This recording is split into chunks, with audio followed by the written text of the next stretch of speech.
to make a decision. What was that? Shakib Al Hasan যেখানে সেখানে অপ্রত্যাশিত ঘটনা ঘটবে না তা কি করে হয়?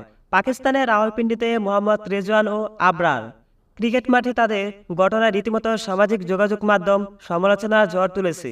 টেস্ট মিস ইনিংসের ৩২তম ওভার সাকিব যখন বল রানিং করছিলেন, অপর প্রান্তে পাকিস্তানি ব্যাটার মোহাম্মদ রিজওয়ান অপ্রস্তুত ছিলেন এবং পিছনে তাকিয়ে কথা বলতে দেখা যায় তাকে। ডেলিভারি করার সময় সাকিবের কাছে এমন কাহিনী পছন্দ হয়নি এবং রেগে গিয়ে বলটি রেজওয়ানের দিকে ছুঁড়ে মারেন। মাথার উপর দিয়ে বলটি যাওয়া লিটন দাস তালবন্দি করেন। এমন অপ্রত্যাশিত ঘটনাটি সমালোচনার মুখে পড়তে হয় সাকিবকে। ইনিংসের ৩৭তম ওভার আবারও বল করতে আসেন সাকিব।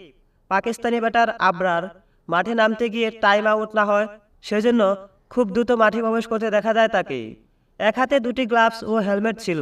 হেলমেটটি মাথায় লাগাতে গিয়ে গ্লাভস পরে যায়। গ্লাভস রেখে মাঠের দিকে দৌড়াতে থাকে। আর এমন ঘটনাটি দেখে সাকিব আল হাসান সহ বাংলাদেশি অনেক ক্রিকেটার আনন্দে হাসাহাসি করছিলেন।